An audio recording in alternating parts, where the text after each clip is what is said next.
The large screen in front of Dr. Ju Park showed strange patterns. She had been looking at them for 3 hours now.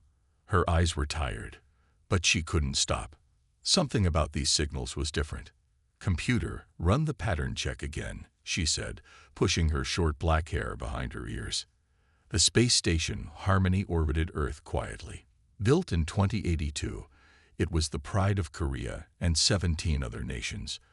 Ju worked as the chief linguistics officer, studying signals from space. Most days were boring. Today was not boring. "Pattern confirmed as organized communication," the computer said. 98% chance it is not random." Ju sat up straight. "Where is it coming from?" The computer took a moment to answer. "Source is moving. Currently at the edge of our solar system, near Neptune." She reached for the red phone on her desk. This was the phone that connected directly to Commander Hyun Kim's office. She had never used it before. "Commander Kim speaking. This better be important, Dr. Park." "Sir, we're receiving signals. Organized signals. From beyond Neptune." The silence on the line lasted 5 seconds. "I'll be right there." 10 minutes later, Commander Kim stood behind Juwoo's chair. 4 other senior officers crowded around her desk. They all watched the screen as lines of data scrolled past. "What are we looking at, Doctor?" asked Commander Kim. His uniform was perfectly pressed despite being woken up at 3 a.m. "The signals started weak, but they're getting stronger," Juwoo explained. "At first I thought it was just space noise, but—" A loud beep from the computer cut her off. "New signal detected," said the computer. "Much stronger. Processing now." The room fell silent. On the main screen, a new window opened. Lines of text appeared. Juwoo read it first. Her face went pale. That's impossible," she whispered. "What is it?" Commander Kim leaned closer. "It's in Korean," she said. "Perfect Korean." The others moved closer to see the screen. The message was clear. Asterisk to the people of Earth. "We have been studying you. We have learned your ways. We know your strengths and weaknesses. We speak as you speak. We understand as you understand. We declare war on humanity asterisk." "This has to be a joke," said Dr. Do-Yim Lee, the station's science officer. "Someone hacked our system." Commander Kim shook his head. "Our systems are secure. Run a full diagnostic anyway." Suddenly, all the screens in the room flickered. The station's lights dimmed for a moment, then came back on. "Commander, called a voice over the station speakers. You need to see this. All of you, come to the observation deck now." They ran through the curved corridors of the station. Other crew members were already gathering at the large windows of the observation deck. Outside, against the blackness of space, a massive object was appearing. It seemed to bend the light of distant stars around it. It was huge, at least 5 kilometers long. Its surface was dark and smooth, with strange patterns of light moving across it like rivers of blue fire. "How did it get so close without our sensors detecting it?" someone asked. "It wasn't there a minute ago," another voice said. "It just appeared." The ship, because it could only be a ship, was beautiful and terrifying. It moved slowly, positioning itself so that Earth was directly between it and the sun. Everyone's communication devices buzzed at once. The same message appeared on all screens, this time with an addition. Asterisk, we have studied your world. We understand your language. We declare war on humanity. Prepare yourselves. We will speak again in 12 of your hours asterisk. Juwoo looked up from her device to the massive ship outside the window. They speak our language perfectly, she said quietly, but I don't think they understand us at all. Commander Kim's face was grim as he gave orders. Contact Earth immediately. All personnel to emergency stations. This is not a drill. The first contact with alien life had come, and it had declared war. Dr. Ju Park had not slept in 30 hours. Her office was now a command center. Screens covered the walls. People rushed in and out with reports. Earth was in panic mode. Why Korean? She asked, not for the first time. Of all Earth languages, why choose ours? Dr. Doyen Lee typed quickly at his computer. He had been Juwoo's friend for years. They had studied languages together. Now, they were trying to understand aliens. Maybe they like K-pop, he joked, but his face was serious. Juwoo did not smile. There must be a reason. English is more common. Chinese has more speakers. Something about Korean attracted them. Commander Kim entered the room. His uniform was wrinkled now. He looked tired. Earth wants answers, he said. World leaders are fighting about how to respond. Some want to attack. Others want to talk. All of them are scared. We need more time, Juwoo said. I think there's something wrong with their message. What do you mean wrong? Commander Kim asked. Juwoo pointed to her screen. Look at this.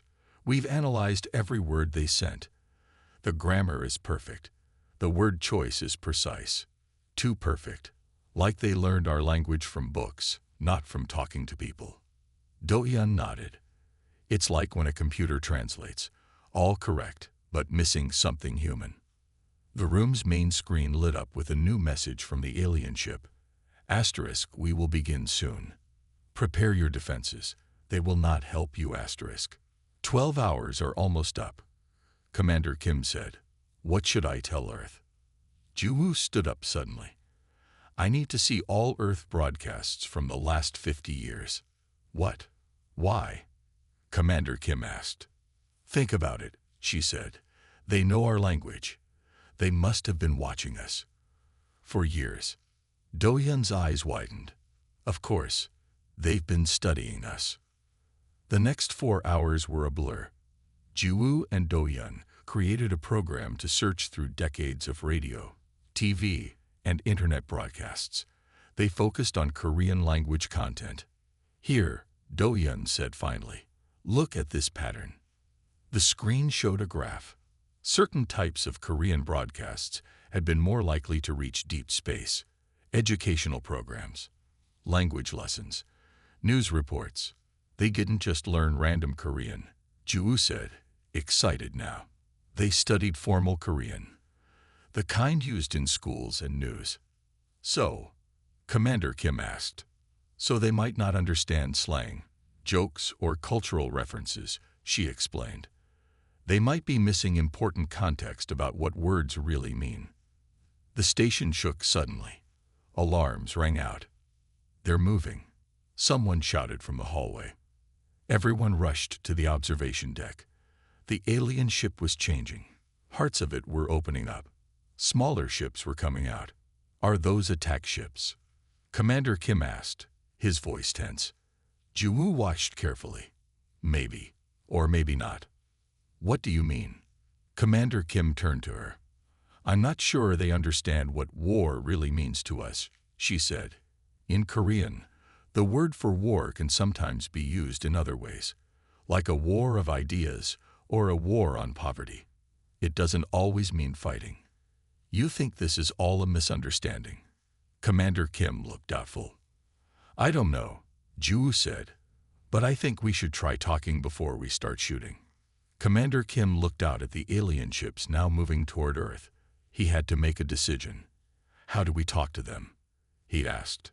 We need to send a message that's clear, Juwoo said. No room for misunderstanding. And we need to ask them a very important question. What question? Commander Kim asked. Juwoo looked at the alien ships. We need to ask them what they think war means. The world held its breath. 7 small ships from the alien vessel were heading to Earth. Fighter jets from many countries flew up to meet them. Nuclear missiles were ready to launch. In the Harmony space station, Commander Kim was on a video call with world leaders. Give us time, he pleaded. Dr. Park thinks this might be a misunderstanding. Misunderstanding. The U.S. president frowned. They said war. That's clear enough. The Korean president spoke up. Let's hear Dr. Park's plan. We have nothing to lose by trying to talk first. Juwoo stepped forward. We've sent a message asking what they mean by war. We're waiting for a response. 5 tense minutes passed. Then the screens changed. A new message appeared. Asterisk, we will land. We will meet. We will begin our war of knowledge exchange. 7 locations have been chosen. Asterisk. Maps appeared on all screens. 7 spots around the world were marked. They want to land, Commander Kim said, and meet us. It could be a trap, someone warned. Or it could be the first peaceful contact, Ju countered. Look at the wording. War of knowledge exchange. That doesn't sound like fighting. The world leaders argued, but in the end, they agreed to allow the landings.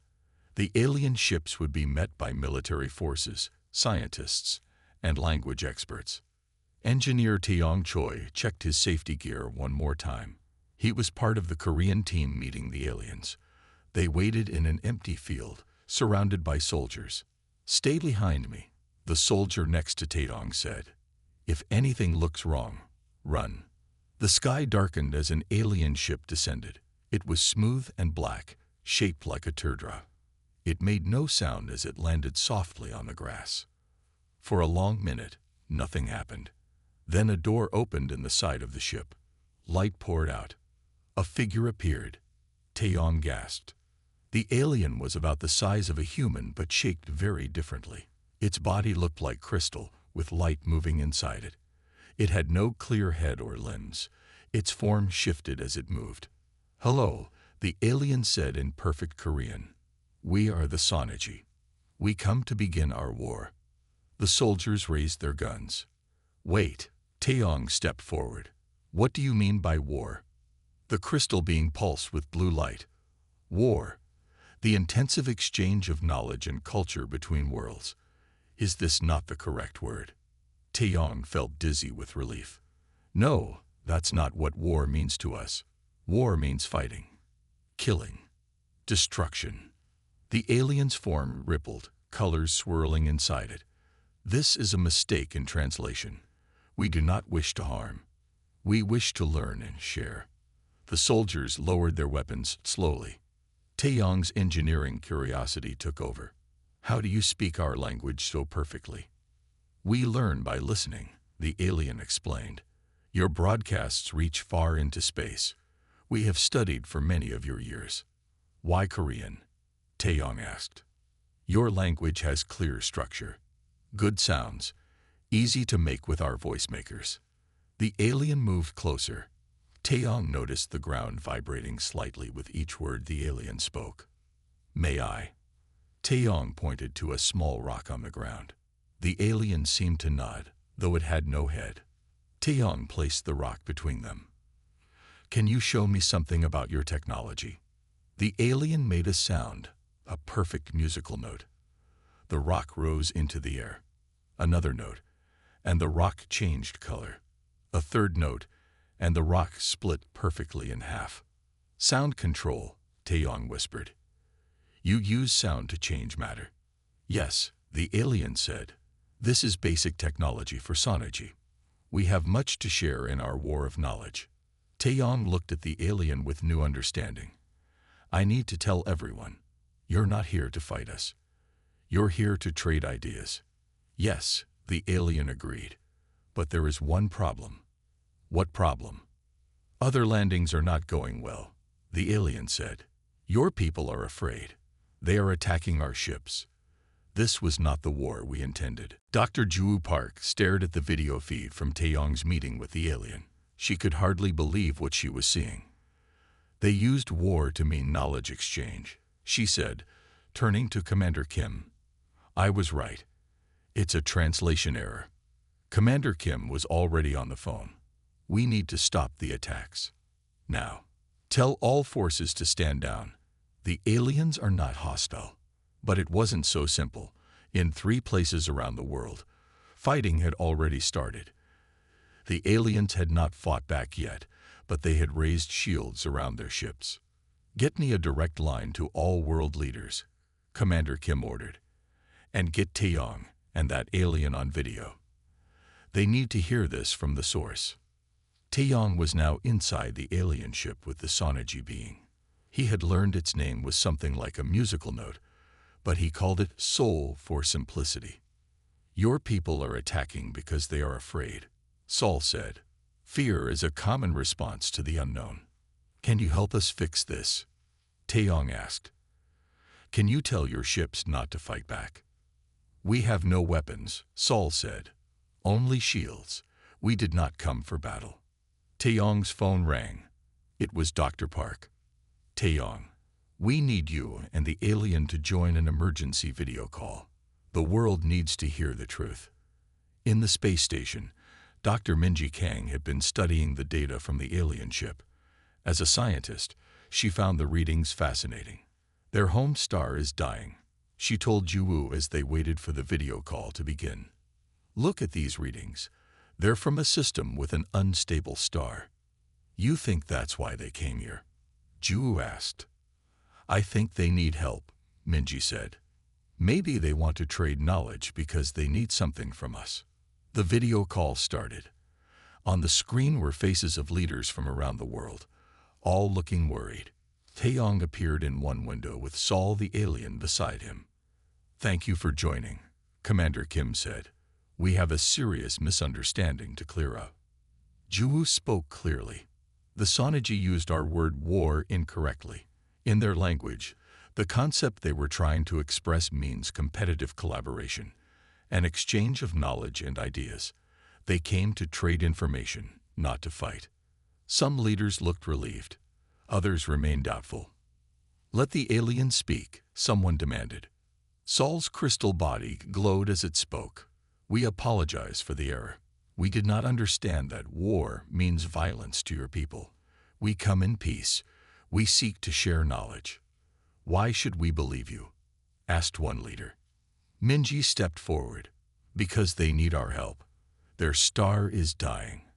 I've analyzed the data from their ship. They're refugees, looking for solutions. Saul's body changed color, from blue to a deep purple. The human scientist is correct. Our home is in danger. We have advanced technology, but we need new ideas. Your species is adaptable and creative. We hoped to learn from you. The room fell silent as everyone took in this news. So you're not here to invade Earth? A leader asked. No, Saul said. We are here to learn and to offer our knowledge in return. Commander Kim looked around the room. I suggest we stop all hostile actions and begin peaceful talks with the Sonaji. Most leaders agreed, but the Russian president looked unhappy. How do we know this isn't a trick? They appear suddenly with advanced technology, claim a translation error, and we're supposed to trust them. Not all nations are willing to take this risk, he continued. Russia will protect itself. We have already prepared special weapons to use against these aliens if necessary. Juwoo felt a chill. Just as they were making progress, new problems were arising. Please, she said to the leaders, give peace a chance. This could be the most important moment in human history. As she spoke, alarms began to sound throughout the station. The alarms blared throughout the space station. Red lights flashed in every hallway. What's happening? Juwoo asked, looking around in panic. Commander Kim checked his tablet. His face went pale. Someone has fired on the main Sonaji ship.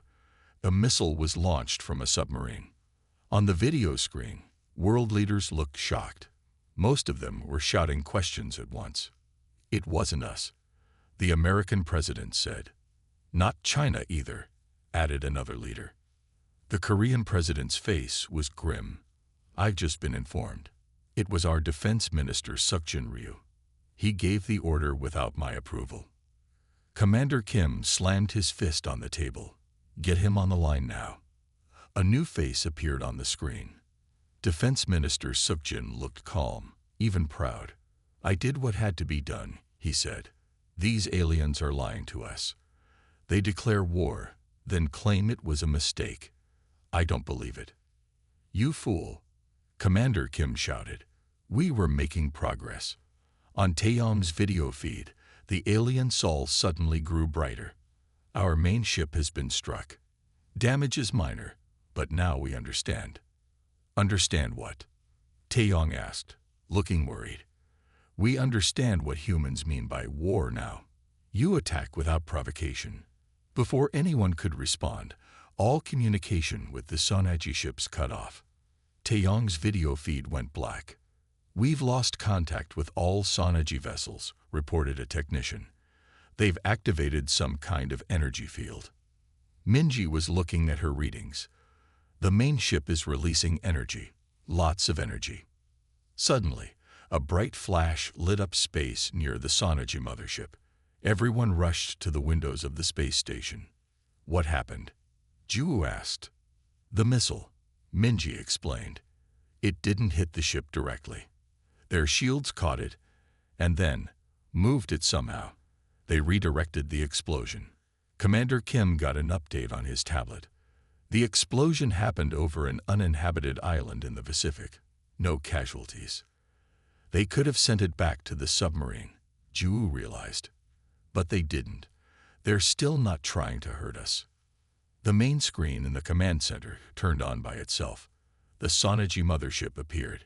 It was now surrounded by all 7 smaller ships, which had returned from Earth. They were arranged in what looked like an attack formation. A message appeared on the screen. Asterisk, we now understand your concept of war. You speak of peace while preparing violence. We gave you a chance for peaceful exchange. You chose conflict. We will respond in 48 of your hours asterisk. Then the screen went dark. What are they going to do? Someone asked. I don't know, Commander Kim said. But if they wanted to destroy us, they could have done it already. They're giving us time. Ju turned to the world leaders, still on the video call. We have 48 hours to fix this. We need to talk to Taedong. He's still with them. If he's still alive, Defense Minister Sukjin said coldly. Shut up, Commander Kim snapped. You've done enough damage. The Korean president spoke firmly. Minister Sukjin, you are removed from your position, effective immediately. Commander Kim, you have full authority to resolve this situation. Commander Kim nodded. Thank you, Mr. President. He turned to Ju and Minji. We need a plan. Fast. I think I know where Taeyong is, Minji said, studying her tablet. One of the smaller ships didn't return to the mothership. It's sitting on the exact spot where Taeyong met Sol. He must be trying to reason with them. Ju said, we need to help him. How? Commander Kim asked. They've cut all communications. Ju thought for a moment. Not all communications. They're still monitoring our broadcasts. We need to send a message they can't ignore. What kind of message? Minji asked. Juwoo's eyes lit up with an idea, one that speaks their language. Literally. Inside the Sonaji ship, Taeyong sat across from Sol. The alien's crystal body glowed with angry red light. Please understand, Taeyong said. That missile was sent by one foolish man, not by all humans. Your kind is dangerous, Sol replied. You say one thing but do another. The Council wants to leave this system now. Council? Taeyong asked. Our leaders, Sol explained. They believe humans cannot be trusted. Taeyong leaned forward. But you don't agree, do you? That's why you're still talking to me. Sol's colors shifted to a softer blue. I have studied humans longer than the others. You are complex. Confusing. But also interesting. Help me, Taeyong pleaded. Help me show your council that most humans want peace. Sol was quiet for a moment. There is a way, but it will be difficult. At the space station, Ju explained her plan. The Sonaji use sound to communicate at a deeper level than we do, she said. If we can create the right sounds, we might be able to reach them. What kind of sounds? Commander Kim asked. Music, Ju said. But not just any music. We need to create sounds that carry pure concepts, like peace, cooperation, and regret. Minji looked doubtful. How do we do that? I don't know yet, Ju admitted, but I think Taeyong might. As if on cue, a message appeared on the main screen. Asterisk Dr. Park. This is Taeyong. Sol is helping me send this. We need to build a sound bridge. Come to our location. Bring equipment for sound analysis and creation. Come alone asterisk. It could be a trap, Commander Kim warned. I don't think so, Ju said. This is our chance. 6 hours later, Ju stood outside the small Sun-Edgy ship. She carried a large case of equipment. The door opened, and Taeyong stepped out. Thank you for coming, he said, hugging her quickly. We don't have much time. Inside, Sol waited. The alien studied Ju carefully. You believed from the start that we meant no harm, Sol said. Why? Because true communication is about understanding, not just words, Ju replied. I sensed there was more to your message. Sol seemed pleased. The engineer has told me of your plan. A sound bridge is possible, but difficult. What exactly is a sound bridge? Ju asked. A way to share pure concepts through sound vibrations, Taeyong explained. Sol has been teaching me. The Sonergy communicate through sounds that affect not just ears, but the whole body and mind. Like how they use sound to change matter, Ju realized. Yes, Sol said. Words are limited. They change meaning over time and across cultures. But certain sound patterns can carry universal concepts. They worked for hours, with Sol producing sounds and Ju recording and analyzing them.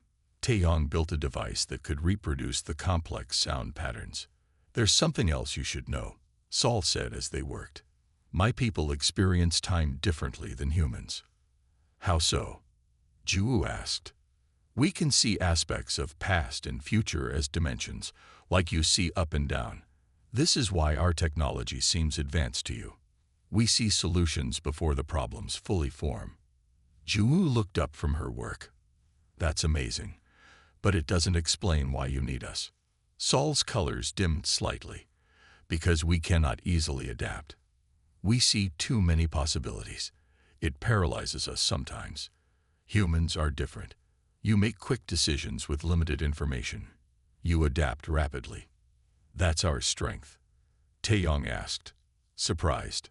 Yes, your unpredictability and emotional intelligence, Sol said. Our science is advanced, but your adaptability is something we need to learn. Ju had a sudden realization. That's why you came to us. Not just because your star is dying, but because you need our perspective to survive whatever comes next. Yes, Sol admitted.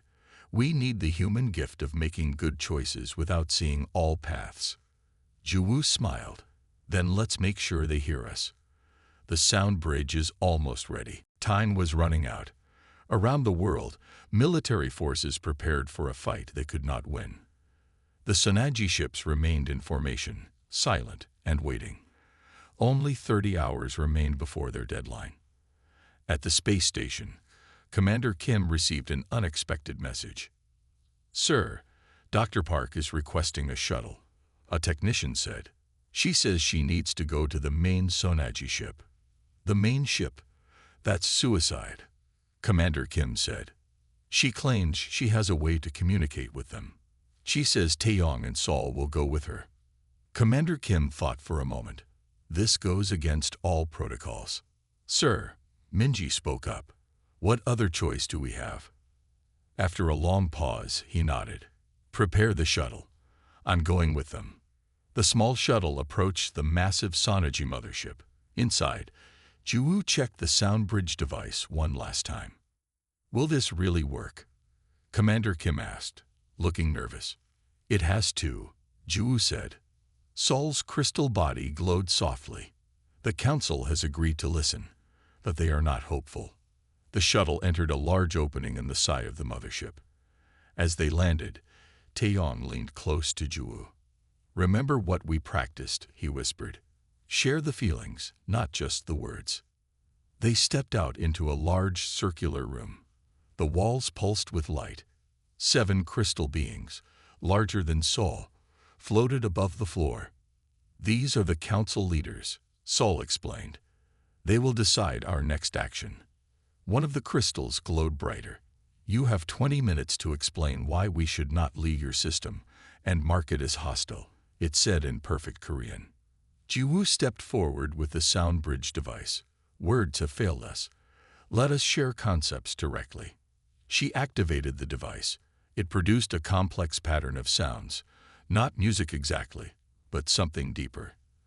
The sounds seemed to touch not just the ears, but the whole body. The device projected images as it played. First came scenes of human conflict, wars, arguments, fights. Then came images of peace, people helping each other after disasters, celebrations of cooperation, hands reaching across borders. Humans are contradictory, Ju explained as the sounds played. We fight, but we also heal. We destroy, but we also create. The council members pulsed with light as they absorbed the sounds and images. You show us what we already know, one said. Your species is violent and unpredictable. Yes. Commander Kim stepped forward. We are unpredictable. That is our strength. He pointed to the device. Show them our history, he told Ju. The sound bridge shifted. Now it showed the rapid development of human civilization, from simple tools to space travel in just a few thousand years. You see our unpredictability as dangerous, Ju said, but it's also why we survive. We adapt quickly. We find new solutions when old ones fail. Your technology is amazing, Taeyong added. But technology alone won't save your people when your star dies. You need new ways of thinking. The largest council member moved closer. You believe your adaptation skills would help us survive? Yes, Ju said. And we believe your technology could help us solve many problems. There is another thing you should consider, Commander Kim said. If you decided to attack us, you would probably win. Your technology is far beyond ours. The council members seemed confused by this admission. But Commander Kim continued, some humans would survive. We always do. We hide. We rebuild. We keep going. And we would remember you as enemies forever. Is this a threat? A council member asked. No, Ju said quickly. It's a simple truth. Humans are stubborn. We don't give up easily. Wouldn't you rather have us as friends than as enemies who might one day catch up to you? The council members moved together, forming a circle of light as they communicated privately. Finally, they separated. The leader spoke. You have given us much to consider. We will extend our deadline by 12 hours while we discuss. As the humans returned to their shuttle, Sol followed them. That went better than expected, Sol said. Did it? Commander Kim asked. They're still thinking about leaving. Yes, Sol replied. But before, they were thinking about showing you the price of your hostility. Now they are considering an alliance. This is progress. Ju looked back at the massive ship. Will they understand what we're offering? I think so, Sol said. Because for the first time, they are feeling something new. What's that? Taeyong asked. Hope, Sol replied. And curiosity. 12 hours passed slowly. The world waited. Military forces remained on high alert. News channels showed the Sonaji ships hanging in the sky, silent and still. In the space station, Jiwoo, Taeyong, and Commander Kim tried to rest, but sleep was impossible. Even Minji, usually calm, paced the room nervously. What if they decide we're too dangerous? Minji asked. Then we try again, Jiwoo said firmly. We don't give up. The main screen suddenly lit up. The Sonaji Council appeared, their crystal bodies glowing with bright colors. We have reached a decision, the lead council member announced. Everyone in the room held their breath. We withdraw our declaration of war, the council leader said. We recognize this was a serious error in translation and understanding. Relief filled the room. People hugged each other. Some cried. But this is not the end, the council leader continued. It is a beginning. We propose a new form of relationship between our peoples. What kind of relationship? Commander Kim asked. In our language, it is called Nuri Ma. The closest translation in your language would be alliance of growth. We offer knowledge. you offer perspective. Together, we both become stronger. World leaders, watching the broadcast, began to speak all at once. The Korean president raised his hand for quiet. "We would be honored to form this alliance," he said, "but we will need time to discuss the details." Of course, the council leader agreed. Time is something we understand well. 3 months later, Ju stood on the red soil of Mars. Around her, a new settlement was taking shape. Humans and Sonaji worked side by side, building the first joint research station. "It's amazing how much has changed," Taeyong said, joining her. 3 months ago, we thought we were facing the end of the world. And now we're standing on another world." Ju smiled. The Sonaji had shared some of their technology. Not everything, but enough to revolutionize space travel and energy production. In return, humans were teaching the Sonaji about art, music, literature, and most importantly, adaptability. Sol approached them, its crystal body glowing with warm yellow light. "The council wishes to speak with you," it said. Inside the main building, the council leader waited. Next to it stood Commander Kim, now the human director of the Mars outpost. "Dr. Park," the council leader said, "we have a request. We wish for you to lead a new project." "What kind of project?" Ju asked. "Teaching," the council leader replied. "Not just language, but meaning. Not just words, but context. We wish to truly understand humans, not just communicate with them." Ju felt honored. "I would be happy to." "There is more," Commander Kim added. "We're bringing children here, both human and Sonaji young ones. They'll be the first generation to grow up knowing both species. We want you to develop the education program." 1 year later, Ju watched through a window as a small human girl sat with a young Sonaji. The Sonaji child was smaller than the adults, its crystal body softer and more fluid. The two children were not using translation devices. The human girl made sounds, simple Sonaji tones, and the Sonaji child responded with Korean words. "Friendship," the Sonaji child said in Korean, its voice musical. The human girl made a series of tones that meant the same thing in the Sonaji language. "They learned so quickly," Sol said, standing beside Ju, "without our mistakes and assumptions." "That's the gift of children," Ju replied. "They don't have to unlearn fears. They just accept each other as they are." Outside the window, the human girl reached out and touched the Sonaji child gently. The crystal being glowed with happy blue light. "Do you ever think about how close we came to disaster?" Sol asked. "If we had truly gone to war." "I prefer to think about how far we've come," Ju said.